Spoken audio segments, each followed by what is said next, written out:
Welcome to another episode of Women in Family Business. We are WIFB, the global initiative for women to share their stories and expertise on matters related to the family enterprise. For Eva Fischer, the strain of selling her family's firm was so great that it left her incapacitated and in debilitating pain.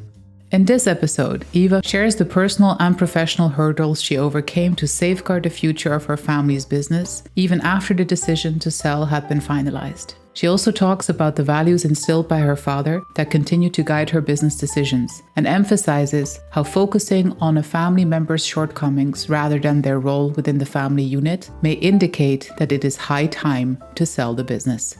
Enjoy this episode with Eva. Eva, you and I are going to have a conversation about strategies to move on and also strategies to exit successfully and strategies to make, safeguard the family, even if the business has to evolve. And I think this is really a beautiful subject. It's a subject that tends to be a little bit taboo in the family business space. We'd like to think that everything should last forever. We'd like to think that everything should be maintained and kept, etc. But we know that legacy doesn't work like that. Would you mind telling us a little bit more about growing up with the awareness that you're part of a family business and how that shaped and influenced your life growing up? I think basically the awareness was more that the business was very, very, very much in our life. When I was a kid, it was like we were being there with dad, and sometimes we were doing work at home when some machines broke down and we had to do things manually. Then we and the children from the street was collected and we were working back home. So I find that it was more feeling of maybe having another sibling or taking quite a lot of space, but in a positive way. And of course, we were doing heat cost allocation and putting the awareness of how to use less heat in houses. So we were also very much involved in how you could do that and how you could calculate and how the meters was working. And so I think that growing up with a family business who is actively working also in some kind affect the way that you're thinking and how you become a nerd in some specific, quite weird things, which is also very interesting. So it's still like, even that the family business is not in our family anymore, I still, when I go to a restaurant or an office, see that, okay, they doesn't have the meters from our... From yours. So the ownership, ownership remains. So that's interesting though, like that psychological ownership. And so you're describing it as something that very much was part of your nuclear family's identity. So you grow up very close to it. You felt responsible for its success. You felt responsibility for the running of it. How did that translate into adult life for you? Was it automatically also very clear to you that you would work in the family business? Like, what were your parents' attitudes towards that? Was there an expectation towards you to join? No, absolutely not. And I was absolutely not going to work in the family business. Okay. So I had been well working... done. You didn't keep to that. I just want to say very clearly. Well done on that. So I stayed away for approximately 15 years, but then, no, I was working in the business like during the summer holidays, but I really didn't have any dream about starting working there as as the rest of my life thing to do. And basically I educated myself as a sailmaker, and I moved to Norway because in Denmark at that time, it was back in 86, there was no sailmakers in Denmark who wanted to hire women pupils. So then I moved to Norway and I took my education there, and I bought out my boss or the manager of the sail loft, and then I took it over and I had that for approximately 15 years before I went into the family business. You join, so you choose your role, you join. Did your relationship with your family change once you really joined? And did your perception of the business also change once you were actually inside and really were there as a grown-up professional, of course, at that point in time? Just when I joined, it was fine, and I joined the Norwegian office, so I was still far away. But then during the time, and I found out that there were some issues. There were some issues being a sales and service company connected to the headquarters, where it was not always functioning as it should be. But also, Norway was a very new market. So we did a lot of sales there. We sold a lot of meters. And then quite rapidly, we found out that the meters was not always working. There were some issues with the meters.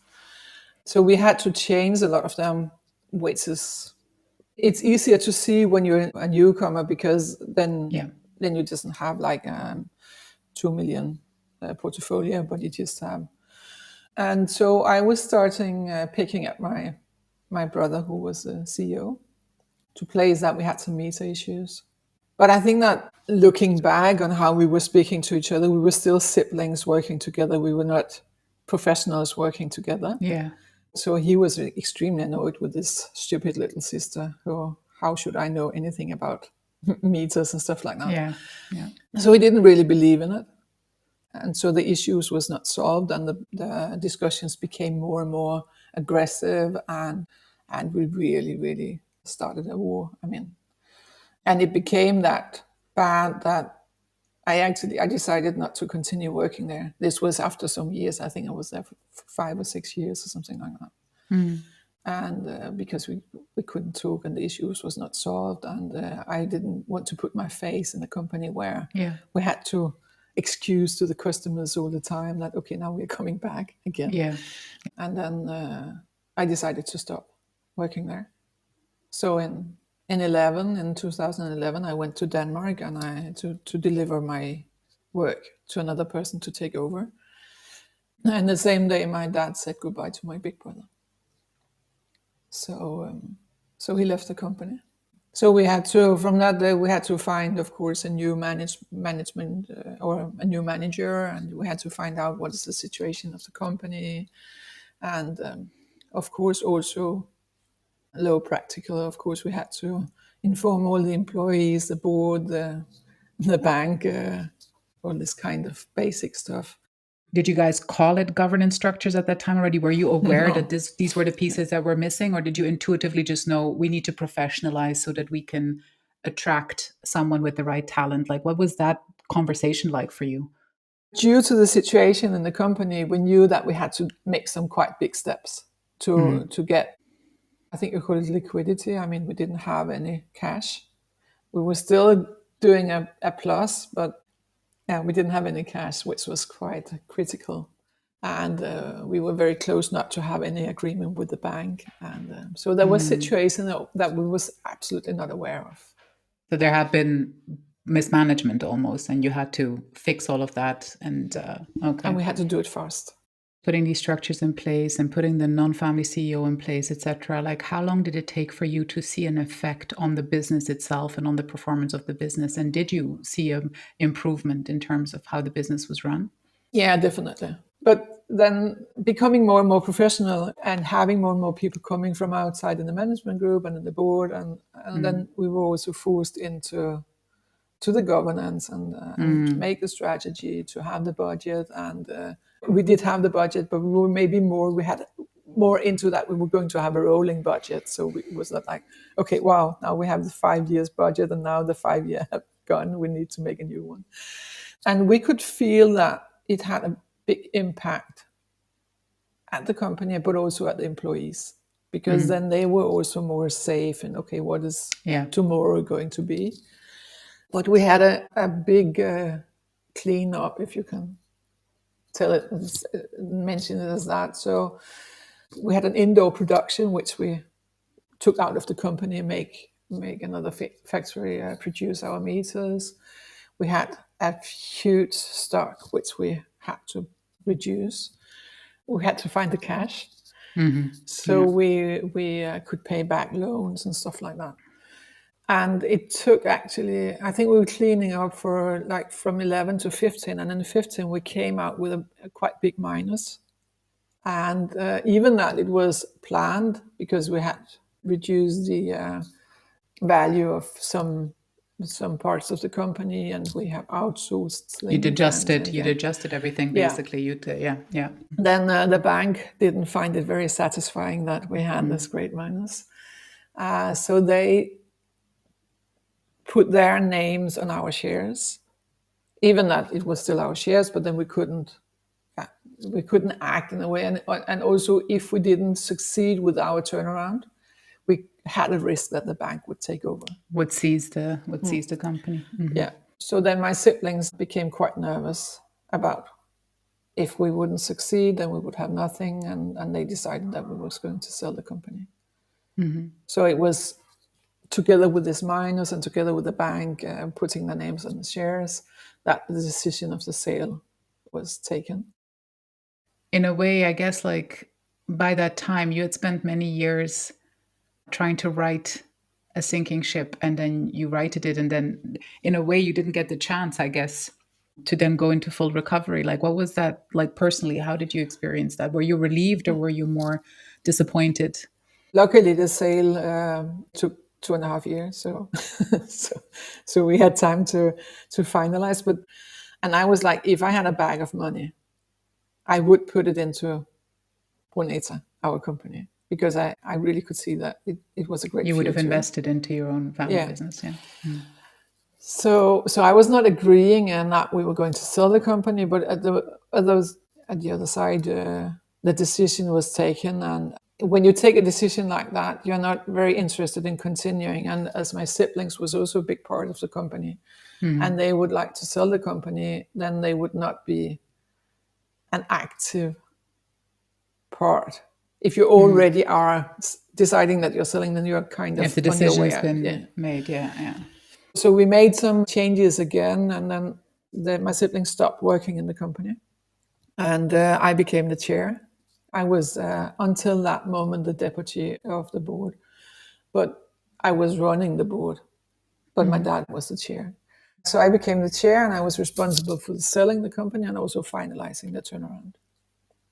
Then it took 2.5 years to a kind of way be ready to sell the company, and there were some buyers during the time, but it was not really serious. So we succeeded like finalizing what we started in the 16. We had a plus, and the plus was growing quite rapidly, so we could see the result of what we had been doing. And also we could continuing changing the things that we wanted to change. And I think that one of the interesting things is that from the start in 11, we had questionized every year, all the employees was questionized about how they like to work in the company. Yeah. And every year we could measure on that they became more and more happy to be there. Yeah. And I think that slowly getting all these things in place, and also definitely the governance, and also changing some of the people working there because they would maybe fit better into other kind of works. It was just a happier place to be. What I find really fascinating about this is that so you're talking about it and you do this incredible thing. Your siblings decide to sell. You didn't necessarily want to sell. You then continue on like building the business as if it's yours until the very point of sale, right? Like, so you do, but for all intents and purposes, you ethically really do the right thing. But then there's also a profound sense of relief once it's over. How did you reintegrate the family business into your own identity without being an owner? Like, how did you make it part of your story without it maybe being too painful or without associating it necessarily with a loss, but rather something that, has gotten you where you are? How did you reconcile that situation? I think that finding out all the possibilities that I have, because what I bring from the family business that we had into the family business that I'm building now with my kids. We really share the same values. And I put that into whatever I do. One of the most important values in Brunete was fairness. It came from my dad. When I started the school of educating people treating, I think that ethic and the value is the same of having a high quality of whatever we are doing. So if we are educating people in that school, we need to be sure that when they finalize and they get their exam, they have a really high level of being treaters or coaches, and also the ethical understanding of how far can you go, and when should I invite other people in to help. And I think basically it's the same when I also have my own business doing coaching family businesses. And also there, I think it's extremely important to tell, okay, now there's an issue. I'm not the person who I'm not the are right able to person. solve that. I have to bring in another one. Do you feel like you lost your family to a certain extent, or like what happened to the relationship with your siblings, and what was that like for you? I lost my big brother. We doesn't have any contact anymore. And I have contact with the other siblings. But I think that the problem about the situation the company were in when we started transforming it, if we hadn't acted at that moment, we would have lost the family and the business. I think that's important to have in mind when you see situations like that. What is the result of your actions, and what is the result of if you doesn't act? I think that because the shape of the company was very good when we sold it, but I think it was still now a good idea that we sold it because it had been very heavy years for the family. And I think that it would be harder and harder every year to continue as a good family if we had kept the company, even that the company was in a good condition. Is it very clear to you now when you also look at other families where you're like, oh, you know what, actually selling or moving on in some shape or form might be better for yourself as a person, but also for the family as a whole? Like, what are sort of factors that you feel that you recognize? Basically, when you start having discussions where you forget to focus on the quality that the persons from the family have, you're just picking on the not existing talents. But I think the problem is also in our business or in our family was how we came into the company. So it already started at that moment. If you doesn't have the contract in place where you put in everything of what you're going to achieve, so if you have some goals to achieve, then you achieve them, then you at least know yourself that you're a success in some kind of way. Because I think basically families is extremely good in asking questions and giving critique. They're not honoring you for what you're doing. Yeah. And then you have to be able to honor yourself. And you can only honor yourself if you have proof of what you have achieved. And then I also think that you have to make the room where the business are. The business shouldn't, even that when I look at my childhood, it was fantastic to have the business as an extra child in the family. The problem is that the day it starts having issues, then it's not a very good child to have around the table.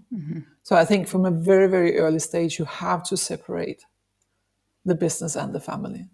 Even that it's the same persons in both rooms. You have to be able to be family in one room, and then you have to be professionals in the other room. And you have to learn how it is to be professional. We're also faced with a time where a lot of industries are being entirely disrupted, and it might not be up to the family to decide because actually their business is just becoming redundant. When the situation is really not a choice, but like it's really something that sort of like happens to you, can a family continue to be an enterprising family in the face of that kind of an identity loss? It depends if they also lose all the money. Yeah, So, well, fair point. so, Fair point.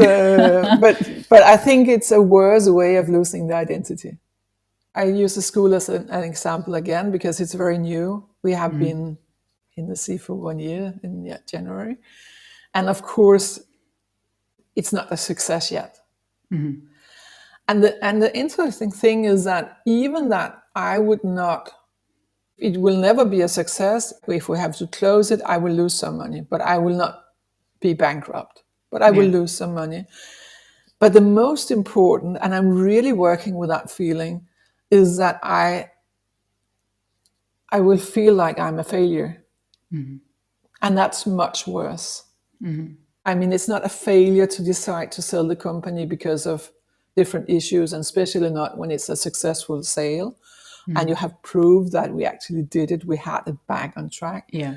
But if you have to close down your family business for other circumstances, I mean, which you maybe can't do anything about because the world is changing and stuff like that, even that, it's not your fault.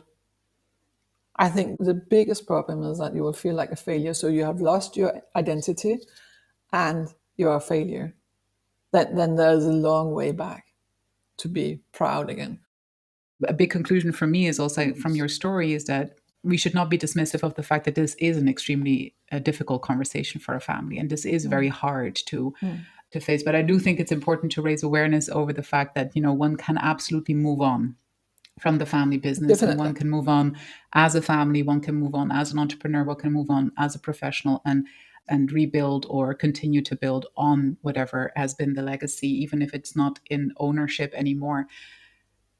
You've done this recovery bit, you've moved on. Any regrets? I think during the Boneta time, changing it, what we could have done differently was to put more focus in having the business room for the family. Because it was a hard time when I was in the company and my siblings was not, because they felt like they was not informed, and I felt like I didn't have the time for informing them. So I think that's basically a kind of the only regret that I have.